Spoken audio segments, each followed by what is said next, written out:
مولانا سجاد نعمانی نے ووٹ دینے کے تعلق سے کی بڑی اپیل۔ تفصیلات کے مطابق مفسر قرآن اور معروف عالم دین حضرت مولانا خلیل الرحمن سجاد نعمانی صاحب دامت برکاتہم العالیہ نے کہا ہے کہ لوک سبھا انتخابات کی شروعات 19 اپریل سے شروع ہو رہی ہے۔ یہ الیکشن عام انتخابات کی طرح نہیں بلکہ یہ ملک کے مستقبل کا فیصلہ کرنے والا ہے۔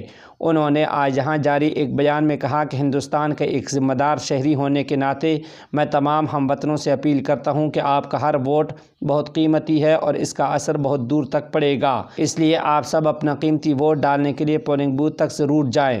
انہوں نے کہا کہ محلے کے ذمہ دار لوگ چھوٹے چھوٹے گروپ بنا لیں اور اس بات کو یقینی بنائیں کہ ہر 18 سال سے زیادہ عمر کا شخص ووٹ ڈالنے جائے۔ اس کے لیے ہر گھر میں جا کر ووٹنگ کے بارے میں بیداری پیدا کرنے کا کام کریں۔ انہوں نے کہا کہ آپ لوگ ووٹ کی اہمیت کو سمجھیں، یہ ملک کے مستقبل کا سوال ہے۔ مولانا سجاد نعمانی صاحب دامت برکاتہم العالیہ نے اپنے بیان میں کہا کہ ایک ایک سیٹ پر کئی امیدوار ہوتے ہیں، ان میں ایسے بھی ہیں جنہیں جیت یا ہار سے کوئی سروکار نہیں بلکہ وہ صرف ووٹ کاٹنا چاہتے ہیں، اس لیے اپنے قیمتی ووٹوں کو تقسیم نہ ہونے دیں۔ انہوں نے کہا کہ مسلمانوں میں بھی ایسے لوگ موجود ہیں جو چند پیسے لے کر ووٹ کاٹنے کا کام کرتے ہیں، اس لیے احتیاط کریں کہ آپ کا ووٹ تقسیم نہ ہو۔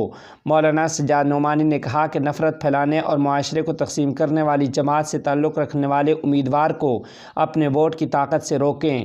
ہر کوئی جانتا ہے کہ کون سا امیدوار جیت رہا ہے، چاہے آپ اسے ذاتی طور پر پسند نہ کریں۔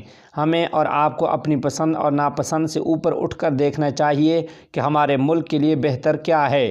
ذاتی فائدے سے زیادہ ملک کی فلاح و بہبود ضروری ہے۔ مولانا سجاد نعمانی صاحب دامت برکاتہم العالیہ نے زور دے کر کہا کہ ہر بھارتی شہری 100% حق رائے دہی استعمال کرے تاکہ ملک فرقہ پرست طاقتوں کے ہاتھ میں نہ جانے پائے۔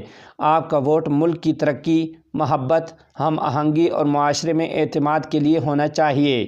انہوں نے کہا کہ میں یہ اپیل وطن عزیز کی محبت میں کر رہا ہوں اور مجھے امید ہے کہ آپ سب ملک میں امن اور بھائی چارے کو برقرار رکھنے کے لیے اپنا اہم کردار ضرور ادا کریں گے۔